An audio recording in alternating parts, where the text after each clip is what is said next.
అయిన దేవునికి మహిమ కలుగునుగాక. ప్రభువును ప్రియ రక్షకుడైన యేసుక్రీస్తు నామంలో సహోదరులైన వారందరికీ హృదయపూర్వకమైన వందనాలు తెలియచేసుకుంటున్నానండి. చిన్న ప్రార్థన చేసుకుని కార్యక్రమం ప్రారంభించుకున్నామండి.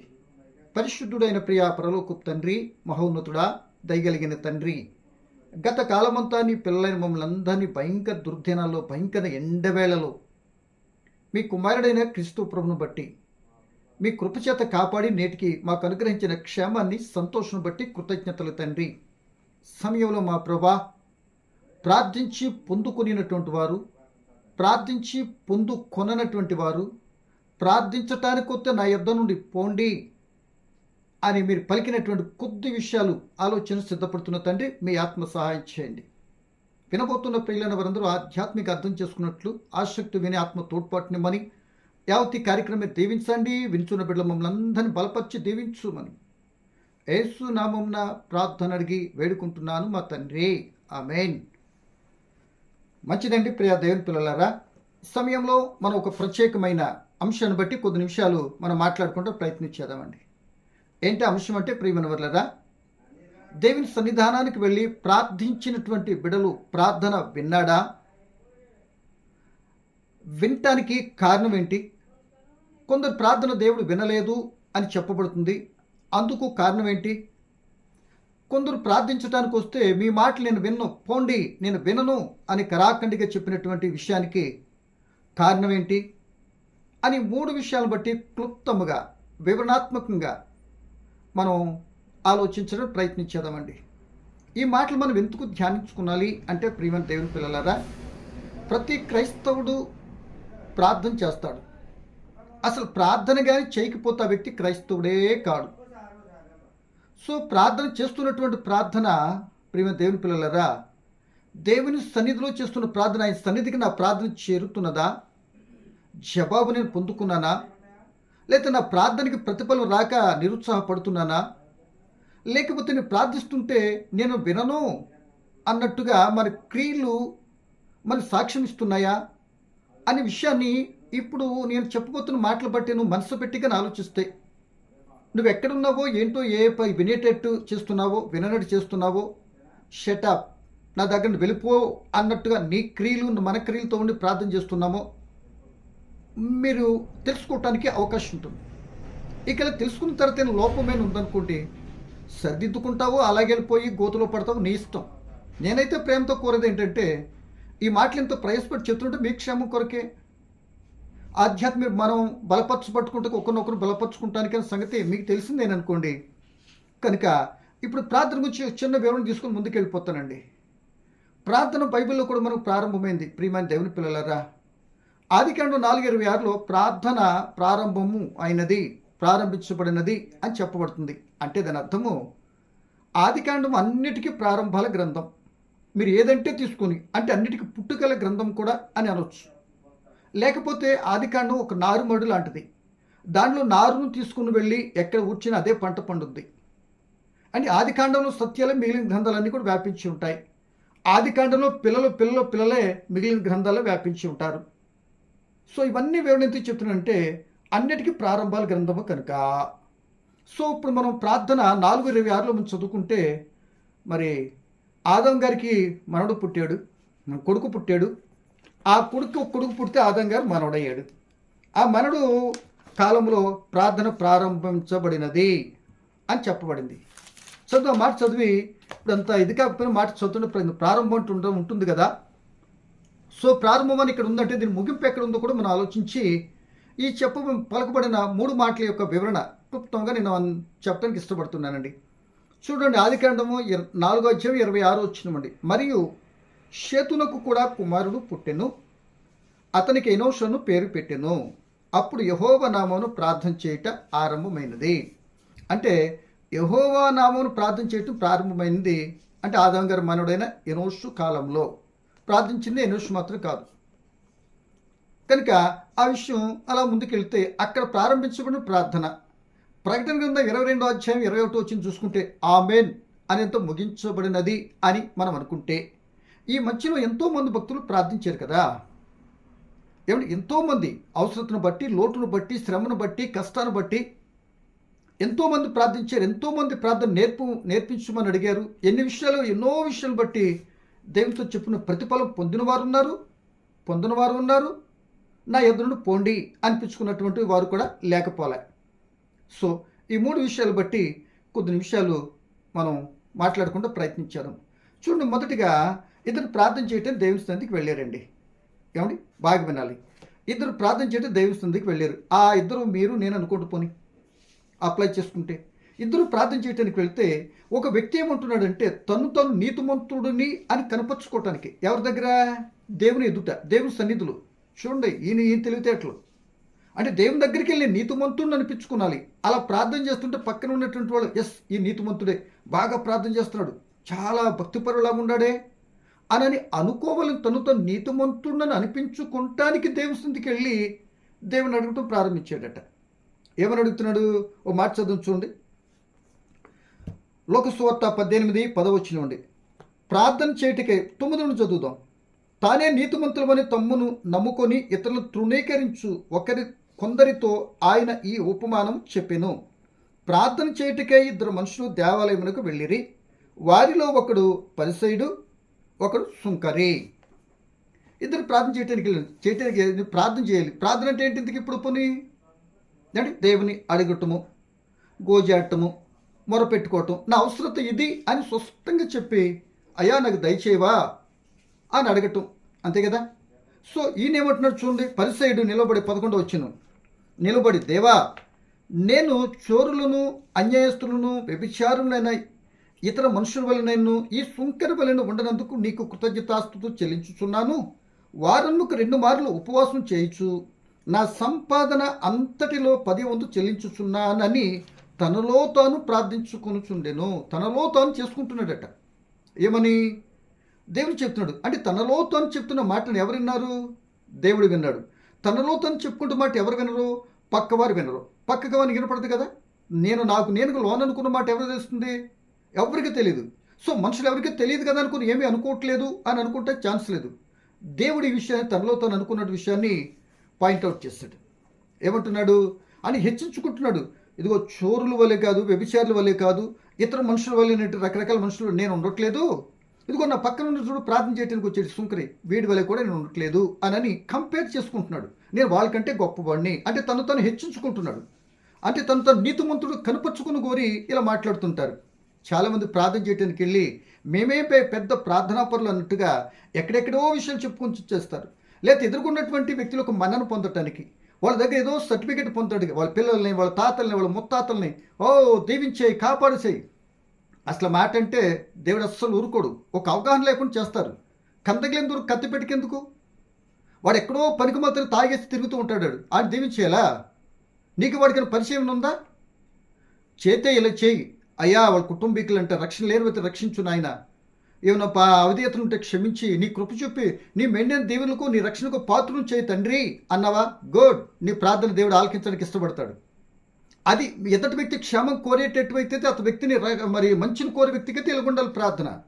అందుకని పనికిమలతనంగానేమో తాగేసి తిరుగుతుంటే దీవించే నాయన, కాపాడేసే నాయన, ఏదోలా ఉద్యోగం వచ్చేసే నాయన, అంత తయారుగా ఉందేటి నువ్వు చెప్పేది నేనేసాడిగా పనికిమలడికి ఇచ్చేయటానికి ఎవడట? కరెక్ట్ కాదు. నువ్వు పలికే ప్రతి మాట రోజు దేవుని దగ్గర లెక్క చెప్పాలి. నేను చెప్పేటి మాట కన్నా ఒక రోజు దేవుని ముందు నేను నిలబడాలి అనే సంగతి నాకు తెలియాలి. కనుక ఇక్కడ ఆ వ్యక్తి ఎంతగా భయంకరంగా ఈ సుంకర వల్ల ఉన్నందుకని తను హెచ్చించుకొని వారానికి 2 మార్లు ఉంటున్నావు. అది ఉపవాసం ఉండే తీస్తున్నట్టు మంచిది, చేసుకో, నువ్వు చెయ్యి, ఆ రిజల్ట్ వచ్చినప్పుడు ఫలితం అనుభవిస్తావు. కానీ అట్లా చెప్పి ఇదిగో సుంకర వల్ల ఉంటున్నందుకు అని ఆయన మీద కూడా కంపేర్ చేసుకుని నాకంటే తక్కువ వాడు అని అంటున్నాడు. దేవునిలో తక్కువ వాడేంటి? ఎంతటి వాళ్ళకి అందరికీ ఆయన క్రీస్తు ప్రభు రక్తం చిందించబడి ఆయన ద్వారా రక్షణ పొందుకున్నాం కదా. మనందరం సహోదరులు కదా. ఆ గౌరవం దీనికి పరిసైడ్ కదా, ఒక ప్రత్యేక జనం, దేవుని మాటలు చెప్పేటట్టు ఒక అధికారి కదా. అలా ఉంటుంది అన్నమాట పరిస్థితులు. కొందరి స్థితి కూడా ఇలాగ ఉంటుందండి. హెచ్చించుకుంటే దేవుడు ఊరుకోడండి. ఏముంది, ఏ యోగ్యత ఉందని మనం హెచ్చించుకోవాలి? ఏం తీసుకొచ్చామని, ఏది కలిగి ఉన్నామని, ఏది ఉందని, అందము, చందము, ఐశ్వర్యము, లేకపోతే పేరు ప్రఖ్యాతలు, ఉద్యోగం కలిగితే ఇక అతిశయపడిపోవాలా? ఇవన్నీ కూడా ఏ ఆధిక్యత ఉంది? కేవలం దేవుడిచ్చిన భిక్ష కదా ఇది. దేవుడిచ్చిన దయాదాక్షంతో పొందుకున్నవి కదా.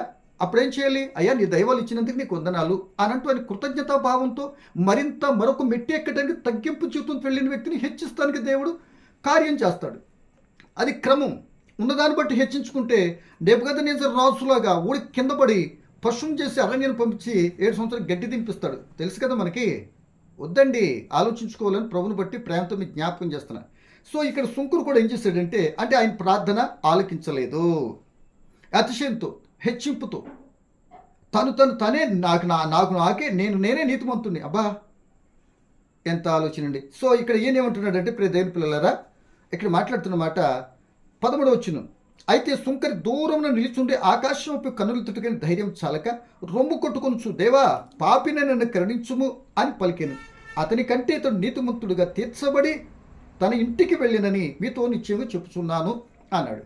అంటే ప్రియ దేవుని పిల్లలారా, ఇక్కడ ఆలోచించవలసిన విషయం ఏంటంటే, ఈయన దూరం నుండి నిలిచుండి ఆకాశం వైపు కన్నులు ఎత్తటానికి కూడా నీకు ధైర్యం చాలదో. ఆయన తగ్గింపు చూడండి, తన స్టెబిలిటీ చూడండి. నేను ఎవరినో తెలుసా, ఎందుకు చూడలేకపోయేటటువంటి స్థితిలో ఉన్నానంటే, నేను పాపిని కనుక అట్టి స్థితి నాకు లేదు కనుక పాపిని నన్ను కరుణించవా, అప్పుడు ఆకాశం వైపు చూస్తాను, నువ్వు ఇచ్చే రక్షణ బట్టి రేపొద్దు నీ దగ్గరికే వస్తాను, నువ్వు కరుణిస్తే అన్నట్లుగా తనతో తగ్గించుకునే మాట్లాడేటప్పటికి నీతి ముందుగా తీర్చబడి ఇంటికి వెళ్ళాడు. సుంకరి పరిసెడు ప్రార్థన ఆలకించలేదు, సుంకరి ప్రార్థన ఆ యొక్క దేవుడు అంగీకరించాడు. సో ఇక్కడ 2 విషయాలు మనకు కనబడుతున్నాయి. కనుక ప్రేమ దేవుని పిల్లలారా, ఇప్పుడు అంగీకరించకపోవటం కారణం ఏంటంటే హెచ్చింపు. ఏమంటే ఒకసారి హన్నా గారు కూడా చక్కగా ప్రార్థన చేశారు. తన లోటు ఏంటో గుర్తెరిగింది. ఆ లోటును బట్టి దేవుని సన్నిధికి వెళ్ళింది. విరిగి నలిగిపోయిన హృదయంతో ఆ లోటును బట్టి ఎంతో కన్నీటి పర్యంతం అయిపోయి ఆ దేవుని సన్నిధిలో ఎప్పుడైతే ప్రార్థన చేసుకుందో, ఆ ప్రార్థన ఆలకించినటువంటి దేవుడు ఆమెకు చక్కటి మగబిడ్డను అనుగ్రహించాడు అన్న సంగతి మనకు తెలుసు. ఆయనే సమూయేలు. ఆ దేవుడు అనుగ్రహించిన బిడ్డ ఎంత ప్రయోజకుడు ఉన్నాడంటే, ఒక యాజకుడిగా, ఒక ప్రవక్తగా, ఒక న్యాయాధిపతిగా ఇశ్రాయేలు 3 పాత్రలు ఆడి ఒక చరిత్రలో స్థిరస్థాయి స్టేజ్లో నిలబడపోయేటటువంటి అంత గొప్ప వ్యక్తిగా దేవుడు ఆ బిడ్డని ఆ బిడ్డ పెంచడానికి ఆ యొక్క దేవునికి అప్పగించడం కారణంగా దేవుడు ఆ స్థితిలో ఆ యొక్క సమయాల్ని హెచ్చించాడు. అన్ని హోదాలు ఇచ్చి దేవుడు పని కొరకు ఆ వ్యక్తిని వాడుకున్నాడు. దీన్ని బట్టి నీకు నాకు అర్థం కావాల్సింది ఏంటో తెలుసా, నీకు బిడ్డలు ఇచ్చిన తర్వాత దేవుడు నాకుగా పెంచి గొప్పలు చేయాలంటే నా వల్ల కాదు. నీ వల్ల అయినట్టు అనిపించిన వాడు గొప్పడైన తర్వాత నేను మట్టానికి తొక్కేస్తాడు. అది కరెక్ట్ కాదు. అలాగే చేసి ఈ రోజు నన్ను కుటుంబాలు బిడ్డల మధ్య తారతమ్యత, సమాధానం లేని పరిస్థితులు కనబడుతున్నాయి. అది కాదు, దేవుని చిత్తాన్ని బట్టి దేవునికి అప్పగించు వెళ్ళినట్లయితే, నువ్వు ముందు దేవునిలో ఉన్నట్లయితే, ఆ దేవుని యొక్క కార్యాలు నీకు తెలిస్తే, దేవుడి ఇచ్చిన బిడ్డను దేవుని కొరకు ఎలాగ పెంచాలో గ్రహించితే అప్పుడు సమన్వయం ఉంటుంది. కానీ మనమేమో బిడ్డలిచ్చేది మన ఇష్టం వచ్చి పెంచుకుంటే నీ కష్టమైనటువంటి ఇబ్బందికర పరిస్థితులు నువ్వు ఎవరినైతే కన్నా వారి ద్వారా రప్పించడం దేవుడికి పెద్ద కష్టం కదండి. అదే అనిపిస్తున్నాం ఈ రోజును. చూసుకో నా ప్రియమైన సోదరుడా, సహోదరి, గమనించు. అంటే కంప్యూటర్ కార్డు మొదట నీదే దెబ్బతింది కదా. ఏమండి, మనం నడకెలా నేర్పుతాం. మనకు నడక రాకుండా బిడ్డకి నడక నేర్పేస్తామా? మనం పడకుండా ఉండేటట్టు ఉంటేనే కదా చేపట్టుకుని తీసుకెళ్ళగలుగుతాం. ఇదంతే. సో అది మనకు కనబడుతుంది. ఇప్పుడు ఇంతకీ ఏమిటి విన్న ప్రార్థన సుంకరి హన్నా గురించి 2 మాటలు. సో వినను ప్రార్థన టైం దగ్గరకు వచ్చేసింది. వినను ప్రార్థన ఏంటి? వినను ప్రార్థన ఎవరు ఉండారు అని అంటే మనం సుంకరిని చెప్పుకున్నాం కదా. ఇక వినకపోవటానికి ప్రార్థన వినకపోవటానికి కారణం ఏంటి? సో దేవుడు కూడా ఇశ్రాయేలుతో వింటానని చెప్పాడే. మీరు చూడండి, ఒక మాట చదువుతుంది. ఇశ్రాయేలుతో దేవుడు ఒక మాట, ఎంత చక్కటి మాట చెప్పారండి. మందిరాన్ని కట్టిన తర్వాత సొలొమోను గారు ఆ మందిరంలో ప్రార్థన చేస్తున్నప్పుడు దేవుడే స్వయంగా ఒక మాట చెప్తాడండి. సొలొమోను గారు అడిగిన సందర్భంలో ఏ మాట చూడండి. 2వ దినవృత్తాంతాల గ్రంథము 2వ దినవృత్తాంతములు 7వ అధ్యాయం 14 వచ్చి నేను చదువుతున్నానండి. నా పేరు పెట్టబడిన రాజ్యములు తమ్మును తాము తగ్గించుకుని ప్రార్థన చేసి నన్ను వెతికి తమ చెడు మార్గంలో విడిచినట్ల ఆకాశం నేను వారి ప్రార్థన విని వారి పాపము క్షమించి వారి దేశమును స్వస్థపరచుదును. ఈ స్థలమందు చేయబడు ప్రార్థనల మీద నా కనుదృష్టి నిల్చును, నా చెవులు దానిని ఆలకించును. అంటే దేవుడు ఏమంటున్నాడు, ఇక నా సన్నిధానానికి వచ్చి మీరు ప్రార్థన చేస్తే తప్పనిసరిగా వింటా. ఎలా వింటా అంటే నా పేరు పెట్టి తమ్ము తగ్గించుకొని ప్రార్థన చేసుకునాలి. ఆల్రెడీ తెలిసి ఆయనకి ప్రార్థన చేయాలి, నన్ను వెతకాలి, వారు చెడు మార్గం విడిచిపెట్టాలి, ఏదైనా దుష్ట తలంపులతో ఉన్నట్టు ఆలోచనతో ఉంటే అవి విడిచిపెట్టాలి. నా దగ్గరకు వచ్చినప్పుడు ఈ కండిషన్ చూసుకుని రావాలి. నాలో పాపం ఉందా విడిచిపెట్టడానికి ప్రార్థన చేయాలి. నేను ఒకవేళ ప్రార్థన చేసేవాడు దేవుని వెతికేటే తత్వంలో లేనా? వెతికేటాడు ఆసక్తితో దేవుని సన్నిధిలో ప్రార్థన చేయడానికి రావాలి. ఇప్పుడు ఆకాశం నుండి అప్పుడు ఏం చేస్తాడంటే దేవుడు ప్రార్థన వినడానికి అవకాశం ఉంటుంది. అందుకే నీలో ఉండదేదో నీలో పెట్టేసుకుని, నాలో ఉండేదో నాలో పెట్టేసుకుని, ఇక నాకు ప్రార్థన వచ్చు కదా, పలుకులే మాటలే కదా, ఈ కనబడని మాట రేపు పొద్దున ఎంత శిక్ష తెచ్చిపెడదో తెలుసా? మనం పలికే మాటను బట్టి నీతిమంతుడా అవినీతిమంతుడువా? నువ్వు చేసే ప్రతి న్యాయమేదా, స్వార్థంతో కూడిందా? అర్హత కలిగినట్టు వ్యక్తికే ఇమ్మని అడుగుతున్నావా? అనర్హుడైనటువంటి వ్యక్తి కూడా ఇచ్చేయమన్నట్టుగా అడుగుతున్నావా? అనేది ఇట్టట్టు అన్నీ కూడా బేరీజ్ చేసుకుంటాడు దేవుడు. మాటలే కదా అనుకుంటున్నావేమో. పలికే ప్రతి మాటకు ఒక రోజు లెక్క చెప్పాలి. ఎవడి మాట అర్థమవుతుంది కదండి. సో పనుల కంటే ఎక్కువ మాటలను బట్టి ఎక్కువ శిక్ష తెచ్చుకుంటామండి మనం. మీకు తెలుసో తెలీదు, అనాలోచిత మాటలు ఒక్కొక్క మాట పలికిన గుండెలు చిరిగిపోతాయండి. కొందరికి కత్తిపోటు మాటలు పలికేటటువంటి వారు ఉండారండి. ఇదిగో నీ సంగతి నాకు తెలియని పలికంటే నువ్వు చస్తావనేటటువంటి పవర్ఫుల్ డైలాగులు కొట్టేటటువంటి చాలామంది ఉంటారండి. వాళ్ళ అతిశయం, వాళ్ళకి ఉండే వెనకాల ఉండే బ్యాక్గ్రౌండ్ బట్టి గర్వంతో పలికేట మాట, హెచ్చింపుకునే మాట. పాపం వాళ్ళకి తెలియంది ఏంటంటే ఏదో ఒక రోజు తగ్గించేస్తున్న సంగతి వాళ్ళకి తెలియదు. అలాగే మాట్లాడాడు ఎవరో పరిసైడ్. తగ్గించలేదా? సున్న కొట్టిన సమాధులు మీరు, వేషధారులు, ఏమన్నాడండి? సర్పములు, పాము పిల్లలు మీరు అని కఠినంగా 23వ మత్తయి స్తోత్రం మనం చూస్తాం. సో మనం ఒకటి మనం ప్రసంగాన్ని పెంచుకునే కంటే ఈ విధంగా తగ్గించుకుని ప్రార్థన చేస్తే వింటాడట. అంటే అసలు దేవుని వాక్యం ఏం చెప్తుంది? యోహాను సువార్తను మీరు చదువుకున్నట్లయితే దేవుడు పాపులు మనము ఆలకించడు కదా. పాపంతో ఉన్నట్టు ఆ వ్యక్తి యొక్క పాపపు మనమే ఆలకించడానికి ఇక్కడ ఏమంటున్నాడు? నేను ఆలకించను కనుక మీరు తగ్గించుకుని నన్ను వెతికి చెడు మార్గాలు విడిచిపెడితే, నేను చెడులో ఉన్నాను నా దేవుడి దగ్గర. ఇప్పుడు మన స్థితి ఏంటో, పరిస్థితి ఏంటో, మన బలం ఏంటో, బలహీనత ఏంటో, టోటల్గా మనం ఏం చేస్తున్నామో, ఏం చేయట్లేదు, ఎలా వచ్చామో, ఎక్కడి నుండి వచ్చామో అంత దేవుని తెలిస్తే తెలీదా? ఆయన దగ్గరికి వచ్చాడు అంత తెలిసిన దేవుని దగ్గరికి వెళ్ళి ఇంక నువ్వు చెప్పేది ఎంత ఒళ్ళు దగ్గర పెట్టుకుని చెప్పాలి. ఏదో నా జ్ఞానం ఉంది, తెలివితేటలు ఉండి పాస్టర్ గారిని నేను ఏదో పెద్ద సంఘ పెద్దని లేదు బాగా నడిపించేస్తున్నాను, ప్రార్థన నాకు బాగొచ్చు, నా మాట అందరూ వింటున్నారు. నిజమే, దేవుడికి ఇచ్చిన కృపది మంచిది. సో దాని సక్రమంగా వాడకపోతే అవే నీ పేక ఉరుతాడవుతున్న సంగతి ఎంతమంది తెలిసి ఈరోజు. అదే కదా ఈరోజు ఏదో ఒక పాట వస్తే, 2 మాటలు వస్తే, 2 చెప్పగలిగితే, 4 పోగేస్తే ఇక నా ఇంతలో లేనంటున్నావా? అదే అతిశయం. నీకు ఎంత కృపనంటే ఇవ్వని, ఎన్నంటే నువ్వు కలిగి ఉండే అవన్నీ కూడా దేవుని భిక్ష కదా. నీ కృపను బట్టి నాకు ఇచ్చినది వందనాలు ప్రభు అని ఎవరైతే అంటారో వారు నువ్వు అనుకున్న దానికంటే, ఊహించిన దానికంటే హెచ్చింపులో పెడతాడు కనుక ఇక ఈ ప్రపంచమంతా ఏకమని నేను దించేటట్టు సత్తా ఎవరికి కూడా ఉండదు. కారణం హెచ్చించిన దేవుడి కనుక. ఇంకెవరు దించగలుగుతారండి? లేదు, ఒకళ్ళు హెచ్చించిన దేవుణ్ణే నువ్వు మర్చిపోతే ఒక తన్నుదంతే అంటారు చూసారా, అక్కడ ఉడికి కింద పడతావు అంతే సంగతి. లేపే దిక్కు కూడా ఉండదు అప్పుడు. సో ఈ మాటలు వింటున్నప్పుడు మనం ఎక్కడ ఉండడం అనేది, ఏం చేస్తున్నది ఆటోమేటిక్గా నీకు అర్థమైపోద్దని ప్రభువుని పట్టింది అనేది జ్ఞాపకం చేస్తున్నాను. సో ఇక్కడ చెప్పున్న మాట, పాపులో మనమే మాత్రం దేవుడు ఆలకించడు. కానీ పాపంతో ఉన్నటువంటి వ్యక్తి ఏం చేయాలంటే పాపులు మనమే ఆలకించడు కనుక ఇంకో మాట చూడండి. యెషయా గ్రంథం 59లో ఏమంటాడంటే, ప్రియమైన దేవుని బిడ్డలారా, ప్రార్థన వినపోవటానికి ఆ సుంకరి ప్రార్థన వినపోవటం కారణం హెచ్చించుకున్నాడు కదా. హెచ్చించుకుంటే పాపం. ఏమండి, బాగా తగ్గించుకున్నా సరే అంతే. నీవు ఎప్పుడైతే హెచ్చించుకొని, ఎప్పుడైతే ఏది దేని బట్టి ఉండాలంటే బాగా ఆలోచన, దైవ జ్ఞానం కలిగినటువంటి మాత్రం చక్కగా ఉండడానికి అవకాశం ఉంటుంది. చూడండి, యెషయా గ్రంథం 59 చదువుతున్నాడు. ప్రార్థన వినపోవటానికి మనం చెప్పుకుంటున్నాం సుంకరి అదే పరిసైడ్ విషయాన్ని గురించి మనం చెప్పుకుంటూ వస్తున్నాం. ఇంకో మాట కూడా చదువుకుందాం. రక్షింప నేరకునుడు యెషయా గ్రంథం 59 మొదట వచ్చినవండి. రక్షింప నేరకై ఉండినట్లు యెహోవా హస్తములు కురుచు కాలేదు, విననేరకై ఉన్నట్లు ఆయన చెవులు మందము కాలేదు. మీ దోషములు మీకును మీ దేవునికి అడ్డముగా వచ్చెను, మీ పాపములు ఆయన ముఖమును మీకు మరుగుపరచెను కనుక ఆయన ఆలకింపక. ఇక్కడ చదువుకున్న మాటను బట్టి మనం చూస్తే రక్షించడానికి ఓకే, ఆయన రక్షిస్తా. ఏమండి, తర్వాత ఏమంటున్నాడు? నువ్వు ఏదో చెప్తే వినటానికి ఓకే, కానీ ఈ రెండు నేను చేయటానికి ఓకే. కానీ నీలో ఉండవలసినటువంటి స్థితి నాకు వినపడనీయకుండా, నిన్ను రక్షణలోనికి నడిపించకుండా అడ్డు వస్తుంది ఏంటో తెలుసా? నువ్వు చేసుకున్న పాపం, నువ్వు చేసుకున్న అవిధేయత, నువ్వు చేసుకున్నటువంటి అక్రమం, హెచ్చింపు. అది అడ్డుగా ఉండి ఇటు అడ్డుగా ఉంటే దాని కింద నుండి మనం ప్రార్థన చేస్తాం. ఇది దాటుకొని వెళ్ళట్లే, ఈ గోడ దాటి బయటకు వెళ్ళట్లే. సో ఇలా ఓపెన్ అవ్వాలి అంటే తప్పనిసరి దీనిలో ఉన్నటువంటి ఆ చెడును, ఆ దేవుడు వినటానికి అడ్డుగా వస్తున్నాడు పాపాన్ని మనం ఏం చేయాలి? విడిచిపెట్టాలి. అంటే పాపులు మనమే ఆలకించడు కదా. పాపముతో ఉండి కానీ ప్రార్థన చేస్తే దేవుడు ఆలకించడు. ఎందుకంటే అంటే నీతిమంతునికి అవినీతిమంతుడితో పొత్తేంటి? ఏమండి, విశ్వాసకి బెలయాలకి సంబంధం ఏంటి? కలవరు కదా. గొర్రెలు గొర్రెలే, మేకలు మేకలే, ఈ రెండు మిక్స్ అవ్వు.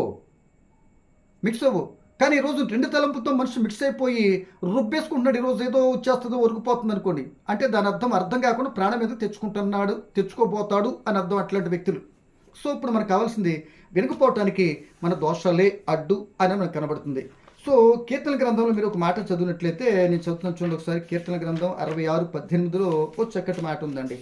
ఆ మాట చదివి ప్రార్థన చేసుకుంటూ ప్రయత్నించారు. చూడండి, కీర్తన గ్రంథము 66:18. నా హృదయములో నేను పాపం లక్ష్యం చేసిన ఎడల ప్రభు నా మనవి వినకపోవును. లక్ష్యం ఇంకా చేయవసరలే, అది నాకు కావాలి మోసపూర్తిగా, ఏమండి అది కావాలి, లేకపోతే అది పొందేయాలి. అది పొందాలి కావాలి అనుకోవటం తప్పు కదండి. అది పొందటానికి దేవుడికి ఒక క్రమాన్ని పెట్టాడు. క్రమానుసారంగా కాకుండా అక్రమకారులకు వెళ్తే అది పొందకపోతాం సరికదా, శిక్ష మాత్రం తెచ్చుకుంటాం. అదే వద్దు అంటున్నాడు దేవుడు. ఇక్కడ చెప్తే ఆ దాన్ని బట్టి ఒకవేళ నీకు వచ్చిన సమస్యను బట్టి నువ్వు ప్రార్థన చేస్తే నేను వినను కదా అంటున్నాడు. ఏమని అంటున్నాడు ఇక్కడ? నా హృదయంలో పాపం లక్ష్యం చేస్తే, ఎవరికి వారు వ్యక్తిగతంగా అనుకోండి, ఇది మీకు మీరే నాకు నేనే వ్యక్తిగత. నా హృదయంలో పాపం ఏం చేస్తాను? దేవుడు నా మనవి ఆలకించడు. కనుక ఆ యొక్క పరిచయుడు అతిశయంతో చేశాడు, ఇలా మాట్లాడాడు. కనుక దీన్ని బట్టి మన హృదయంలో పాపం ఉంటే దేవుడు ఏం చేస్తాడు? మన మనవి ఆలకించడు. ఇదే యెషయా గ్రంథాన్ని ఒకసారి చూడండి. వాళ్ళు ఏంటంటే ఏమంటాడంటే, అసలు మీ ప్రార్థన నేను వినను. పాపంతో ఉండి పాపం లక్ష్యం చేస్తే నేనే తింటా. మీరే ముందే నా ఆజ్ఞను మీరేసి మీ ఇష్టం తిరిగేసి మరలా ఆ ఇచ్చిందన్నంతా కూడా మీరు వాడేసుకొని ఇష్టం తిరిగేసి మరలా మీరు ఎంతో తెలియగలవాలంటే మరలా నా దగ్గరకు వచ్చి నాకు అది కావాలి ఇది కావాలి ఇలా చేయి అలా చేయి అని అంటున్నారంటే ఏమనాలి ఆ వ్యక్తిని? అంటే మన గుంతమ్మ కోరికలన్నీ తీర్చడానికి దేవుడే మన అసిస్టెంట్ ఏంటి? లేదు మనం ఆర్డర్ పాస్ చేస్తే చేయి అంటే చేసేస్తాడేంటి? కరెక్ట్ కాదు కదా. కనుక నా ప్రియమైన దేవుని పిల్లలారా, ఆలోచించాలని ప్రభువుని బట్టి నేను జ్ఞాపకం చేస్తున్నా. సో యెషయా గ్రంథం 1వ అధ్యాయంలో ఒక మాట అంటాడండి. చూడండి, ఆ మాట చదువుకుందామని చూడండి ఒకసారి. యెషయా గ్రంథం 1వ అధ్యాయము ఒక మాట చెప్తున్నాను. 12వ వచనం చదువుతున్నానండి. నా సన్నిధి కనబడవలనని మీరు వచ్చుచున్నారే, నా ఆవరణం తొక్కుటకు మేము రమ్మన్నవాడెవడు అని చెప్పి అంటే వాళ్ళ మనసు అంతా ఎలా ఉంది? దేవుడు ఆకాశమా ఆలకించు, భూమి చెవియకు, వీళ్ళు పిల్లలు పెంచాను, నా మీద తిరగబడ్డారు పశువులు గాడిదలు అని అన్నాడండి. ఇట్టి స్థితి వాళ్ళు కలిగి ఉంటూ దేవుని దగ్గరికి వచ్చి ఎరగదీసేస్తున్నారు ప్రార్థన. అప్పుడు అంటున్న మాటలు ఇవి. 16వ వచనం ఏమంటున్నాడు? 15వ వచనం అండి. మీరు మీ చేతులు చాపునప్పుడు మిమ్మల్ని చూడక నా కన్నులు మూసుకుందును. మీరు బహుగా ప్రార్థన చేసినను నేను వినను. మీ చేతులు రక్తంతో నిండి ఉన్నది. సో రక్తంతో నిండి ఉన్నారు. మీరు పందిరానికి వచ్చి అసలు ఎందుకు వచ్చారు మీరు అన్నట్టుగా ఆయన ప్రశ్నించి అన్నాడు, మీరు పాపంతో మీ యొక్క ప్రార్థన నేను వినను అన్నాడండి. మరి ఎప్పుడు వింటాడు అంటే 17వ వచనం చదువుతుంది చూడండి. కీడు చేయటం మానుడి, మేలు చేయ నేర్చుకునుడి. ఏమండి అప్పుడు ఏం చేయాలి? కీడు చేయటం మానండి, కీడు విడిచిపెట్టండి. అప్పుడు ఆ కీడు లేదు కనుక నేను ఏం చేస్తా మీ మాట నేను వింటా అని అంటున్నాడు. కనుక నా ప్రేమ దేవుని పిల్లలారా, ఆలోచించలేని ప్రభుని బట్టి ప్రేమతో మీకు జ్ఞాపకం చేస్తున్నా. సో 2 మాటలు అయిపోయినాయి. ఇప్పుడు ఇంకొక మాటగా చూస్తే పోండి అని ఎందుకన్నాడు? ప్రార్థన చేసేటువంటి వాళ్ళని, చెప్తున్నటువంటి వాళ్ళని ఎందుకు పోండి అని అంటున్నాడు? అంటే ఏదో ఉంది మధ్యన, ఏదో జరిగి ఉండాలి అంతే కదా. చూడండి, మత్తయి రాసిన సువార్త 7:21 ఏమంటాడంటే, దేవుని పిల్లలారా, దేవుని మాట విని ఆ మాట ప్రకారం చేయక ప్రభా అని 24 గంటలు ఒకటే ప్రార్థన. చాలా మంది మనకి ఎప్పుడు సువార్త చెప్తావు? ఇంకెప్పుడు ఆయన చెప్పిన మాట ప్రకారం జీవించడానికి లోకంలోనికి వచ్చి ఆయన పనిని చేస్తావు? 24 గంటలు ప్రార్థనేనా? ఏమండి గమనిస్తున్నారు? 24 గంటలు తెల్లలేస్తే ప్రార్థన చేయొద్దంట్లే. ప్రార్థన చేస్తున్న ఎవరికి లాభం? దేవుడికి ఏమైనా లాభమా? నువ్వు ప్రార్థన చేస్తే నీకు లాభమా? నీ కుటుంబానికి, నీ వెనకాల ఉన్న వాళ్ళకి లాభమా? అసలు ప్రార్థన చేస్తున్న నీ లాభం కొరకే కదా. అంటే ప్రతిదాన్ని నీ లాభం కొరకే చూసుకుంటావు, కానీ మొత్తం దేవుని యొక్క పనిని మాత్రం, దేవునికి చేయవలసిన పని మాత్రం చేయవా? ఇదెక్కడ న్యాయం? ఏమంటే ఒకసారి ఆలోచన, దేవుని స్థానంలో మనం ఉండి ఒకసారి స్మరణ చేయండి. అది పరిగణలోకి తీసుకుని ఆలోచించండి ఒకసారి ఎలా ఉంటుందో. కనుక ఇక్కడ చెప్తున్న మాట ఏంటంటే, మత్తయి సువార్త 7:21 చదువుతుందండి. ప్రభువా అని నన్ను పిలుచు ప్రతివాడును పరలోక రాజ్యంలో ప్రవేశింపడు గాని పరలోకమందున నా తండ్రి చిత్త ప్రకారం చేయువాడే ప్రవేశించును. ఏమండి ప్రభుని పిలవటమే కాదు, అప్పుడేమంటాడు? తర్వాత మీరు కింద చదివినట్లయితే, ఆ దినమందు అనేకులు చూసి ప్రభువా నీ నామమును ప్రవచింపలేదా, నీ నామమును దెయ్యమును వెలగొట్టలేదా, నీ నామమును అనేకులను అద్భుతం చేయలేదని చెప్పుదురు. అప్పుడు ప్రభు, నేను నీ అన్నడే అక్రమం చేయవారులారా నా యొద్ద నుండి ఉండని వారితో చెప్పుదును. ఏమంటున్నాడండి? వారితో చెప్పుదును. అక్రమం చేయవారు, క్రమంగా చేయలేదు మీరు. క్రమం కానీ అక్రమస్తులు నా రాజ్యానికి వారసులు కారు. అక్రమస్తులతోనూ క్రమైనటువంటి నాతో నీకు పొత్తేంటి పోలేంటి, అది కూడా తెలియట్లేదేంటి. కనుక ఇక్కడ చెప్తున్న మాట ఏంటంటే మూడో మాటగా అక్రమం చేయవల్ల నాతో పోండి అంటున్నాడు. సో ప్రార్థించబడింది అని మనం విన్నాం. మాట వినిన ప్రార్థన ఉంది, ఏమండి, పొందుకున్న ప్రార్థన ఉంది, పొందుకున్న ప్రార్థన ఉంది. ఆ మాటలో నేను వినను అని చెప్పి నా ఎదురు పోండి అన్నాడు కూడా. సో వినకపోవటే కారణం ఏంటి చెప్పాను. వెంటనే తగ్గించుకొని హృదయంతో పాపం ఒప్పుకుంటే వాళ్ళు క్షమాపణ పొందినట్టు చెప్పాను. ఆ పాపం మనలో నుండి కానీ మనం ప్రాపం చేస్తే దేవుడు ఆలకించడు. ఒకళ్ళ ప్రియ సోదరుడా సహోదరి, ఈ రోజున నా ప్రార్థన వింటలేదని నువ్వు బాధపడే కంటే ఒకళ్ళు నీలో నాలో మనలో పాపకు సంబంధమైనటువంటి ఆలోచన క్రియలు ఉంటే క్షమాపణ కోరుకొని ప్రార్థిస్తే తప్పనిసరిగా వింటాడు. ఒక నిజంగా నీ ప్రార్థన విని అన్ని పొందుకుంటున్నట్లయితే పడిపోకుండా జాగ్రత్తగా దేవుని సన్నిధిని విడిచిపెట్టుకుని జాగ్రత్తగా కృతజ్ఞత భావంతో ముందుకు సాగిపో. ఒకవేళ ప్రార్థన చేస్తూనే అక్రమంగా మన ఇష్టం తిరిగేసి క్రమం లేని పరిస్థితి చేస్తే పోండి అంటున్నాడు. ఒకవేళ ఆయన దగ్గర నుండి కానీ పోతే ఇక దిక్కులేని పరిస్థితి. ప్రభా, నేను ఎక్కడికి వెళ్ళగలను, ఇక క్రమం లేని పనులు చేయను, మరలా నీ చిత్తానుసరి చేయడానికి సహాయం చేయ క్షమించంటే ఆ వ్యక్తిని కూడా క్షమించవచ్చు. ఇప్పుడు ఇలా మాటలు బట్టి నీ నా పరిస్థితిని చూసుకునే కృపదేవుడిని కోరుకుంటూ ఈ నా మాటలు ముగిస్తున్నాను. పరిశుద్ధుడా పరమ తండ్రి, పలకబడిన మాటలో పరమార్థం ఏంటో గమనించి మీ చిత్తానుసరిని బిడలుగా బ్రతకడం మాకు నేర్పించి మీరు మహిమ పొందమని, సమస్తంలో మీరు మా తోడు ఉండమని, ప్రతి విధంగా ఆటంకాలు దూడపరచుమని, మీ చిత్తమంది ఎప్పుడు కలుసుకుంటూ సహాయం చేయమని, విని బిడ్డలందరూ దీవించమని, ఇలా ప్రార్థన చేయాలో మమ్మల్ని మేము సరి చేసుకుని దిద్దుకుని కృపనిమ్మని యేసు నామమున అడుగుచున్నాను తండ్రి.